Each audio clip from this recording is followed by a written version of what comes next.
So if you click this video, then you are probably either about to pay for Contra Pro, or you've already paid for Contra Pro and you're wondering what is the most that you can get out of the money you're about to spend. I'm going to walk you through what Contra is, what Contra Pro is, what you're going to get for paying for Contra Pro, if I think it's actually worth the money, or if I feel like you should just like spend that thing somewhere else. So there are timestamps down below and you can basically just go wherever it is. If you already know what Contra is, then you don't need to listen to me talking about what Contra is and you can just get straight into the business. So my name is Tafsa. I am a product designer. I have been designing for a couple of years now, and I decided to check out Contra because someone that was trying to get into freelance, I was full-time, I was trying to get into freelance. I decided, okay, what's the best available freelance platform out there right now? And Contra stood out primarily because they are so focused on brand identity, which as a designer you need to like copy some of that, right? I'm going to now talk about what Contra is and how exactly Contra works. This is my profile page, right? So Contra is basically a freelance platform, right? Primarily it's there to help you get leads, help you manage. It also serves as sort of like a portfolio, because I know people who they currently use Contra as their portfolio when they are discussing with clients or whatever. They send them their Contra because they have a bunch of projects there. As you can see, I have a couple of my previous projects on Contra, and very similar to how Behance, Dribble, very similar to how they work, right? You can see the number of views they've gotten and all of those really cool stuff. Contra has the free version and also the Contra Pro. Now Contra Pro, first of all, it gives you more analytics, so you can easily track your work better. Then the second benefit of paying for Contra Pro, you can apply to a lot more jobs. The free version, you can only apply to jobs when they recommend them to you, but when you pay, you can actually like apply to like a bunch of jobs. Anyway, Contra. And now over to what exactly you get from Contra. Now there are two ways you can use Contra. Actually three. 4 in the future, but for now just 3. So first one, either you're using it for project management, or you're using it just for invoicing, or you're using it as a portfolio like I mentioned earlier, or you're using it just to get clients, right? You can lump in projects and invoice together, because when you pay for Contra Pro, you get this little badge over here, and then you also get this page. These are my analytics, right? You can see like over the last 30 days. I'm going to talk a lot more on this later on in the video. One of the main things that stands out on Contra is this thing over here called your discovery score. Now your discovery score is basically how clients find you on the platform, right? The higher your score is, the better it is for your reachability, and your score goes up depending on different stuff you do on the platform. For instance, profile quality is on 100%, average rating, profile completion, availability, Contra Pro 1 month, inquiry response time, and all those stuff, right? And then you now come down to like the extra stuff. These are stuff that, and like I said, you don't really get this page without paying for Pro. Then we take a look at boost your ranking. Each time you reach a new milestone, your score gets boosted, and then you can see, okay, earnings for all lightning badges that you get, right? Your score gets boosted by a certain amount, number of reviews, number of verified projects, community replies received, community reaction received, all those good stuff, right? And then the more you do these things, the higher your score is. Ideally, you want your score to be as high as possible. So if you take a look at this, right, based off of the projects you upload on Contra, I think I've had a couple of conversations with people where it was very obvious that, okay, their score is not so high, primarily because quality of the projects they've uploaded weren't so good. But you want to make sure that your things are as optimized as possible. I have a thread on Twitter about only that, and you can check it out. I'm probably going to link it in the description.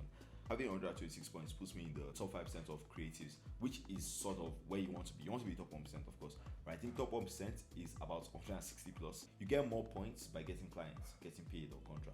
Another way people use Contra, and this is probably we get a bit serious at this juncture, because this is probably the worst side of Contra and the most annoying side of Contra. Contra wants to make sure the system is like vetted, right? They don't want you creating projects that are not real. But the issue with that, they themselves, they don't really know what is real and what is fake. For instance, I was doing some work for a startup, and this is a startup, they don't have a LinkedIn, they don't have social media, they just want to get a landing page out there, like, hey, product is coming soon, all that stuff. And I spent about 2 to 3 days trying to get Contra to get that project started, right? I think till now, the project is still not started on Contra, right? Because Contra's response was, hey, we can't verify that this is a real company.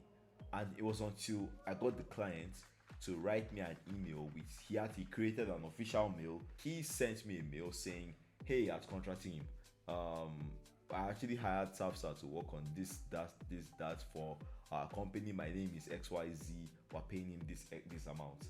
And then after setting all of that up, it was time to actually pay. And then the dude was like, yeah, I can't really trust Contra. Like it hasn't been smooth. It hasn't been a smooth ride since. I think that's just out of the book paying on Contra. So I almost lost the client. I didn't lose the guy. We handled payments outside Contra, but I almost lost the client simply because the onboarding process is just so much. It is a lot. You might not be bothered by it. Like my situation, for instance, that is just going to be a struggle for you. Project screen, and you can start a project. You can send an invoice. Contra tracks everything. Your timelines, your whatever. Contra tracks everything. Which, I mean, it's really cool that they offer that, but at the same time it's stressful. It's not the type of thing where you can just like come in, create a quick project and leave, right? It just doesn't work like that, right? So I think that's one of the biggest issues with Contra's system in terms of projects and invoicing. Now for Contra Pro, which is the main thing, you are probably paying for Contra Pro because you want to get more jobs. Contra has sold the idea that, hey, if you pay for Contra Pro, you're going to get more jobs. But as much as I wish that was true, that's just not true. Yes, I know a couple of people who have 10k, 20k. I know them personally that have 10k, 20k, right, on Contra. But I promise you, it's not that straightforward. So if we take a look at my job board, right, this is what my job board looks like, and this is basically how you apply for jobs, how you get jobs on Contra. So you can see how often jobs go up on Contra, right? If we're thinking about in the last 24 hours, right, we've had 1, 2, 3, 4. We're just going to count one day as 24 hours, right? So you have 1, 2, 3, 4, 5, 6, 7, 8 jobs, right? 8 jobs are going to be last 24 hours. There are thousands of freelancers on Contra, thousands, right? So one of the main issues, a lot of clients on Contra look at the people who have applied. Okay, so now let's go through applying for a job on Contra, right? I go through the brief, I say, okay, yeah, this is cool, and then I press apply. Now I can apply, I can enter my stuff, enter all of these, go on, right? So one of the biggest issues, and I think that's what's happening behind the scenes, people come to Contra, they post a job, they get applications, then they probably prioritize, okay, who has a badge, okay, how many jobs has this person gotten. So if you don't have a badge, you have zero hired, you have zero earned, you are probably not going to get that job because there's already a bias that exists. It's not favorable towards you. Honestly, it's not. Onboard all your clients on Contra, get the money. It's going to add towards your earned badges, right? Clients that you brought from outside, they're going to earn. They're going to like count towards your final badges, right? Add all of them on Contra, get all of them set up on Contra. Once you're done with all that, you can start applying for jobs, because that way you already have a track record. From, as I mentioned, I tried onboarding a client on Contra, it didn't work out. I gave up. I got tired, right? And then ever since then, I think me and Contra went on a very, very long fights, very, very long conversation on Twitter about it, also in emails too. But yeah, so I think I spoke to some other people too, and they all shared the same mindset that, hey, it looks like Contra doesn't work for people that are new, right? If you're new, it's probably not going to work for you. So it's a very awkward position. It's also very, very, very interesting too. So should you pay for Contra Pro? I don't think so. No, if you have not been onboarding on your clients on Contra, you will not have your badge, all those stuff. I don't think you should. If you're primarily like me, who there's no Figma badge. If there was a Figma badge, now I've probably gotten that since. But there's no Figma badge, so I either have to get the Framer badge or continue the way I am, which I probably going to continue the way I am because I don't really care too much about the Framer badge. But I think you would find a lot more luck on other job sites, a lot more luck.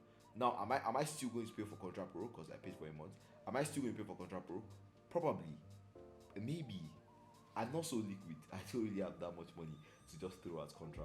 But if you do, if you feel like you want to test for yourself, and it's like what, $29, it's not a crazy amount. It's not a crazy amount. So you could just pay for it, right? Pay for it, go off, have fun. I hope it works out for you. If it does, drop in, like, send me a message on Twitter and let me hear what you have to say. So if this video helped you, give it a thumbs up, like the video. If the video didn't help you as well, like the video as well. Subscribe. I'm probably gonna try to be more consistent with this. Also tell me where you saw this video from. I from my Twitter, you made it this far as well. Just like, I don't know, comment something random or something. I have no idea. But yeah, share this with your freelance friends, whoever it is that you feel might benefit from this video. And yeah, I love this thumbs up thing. But yeah.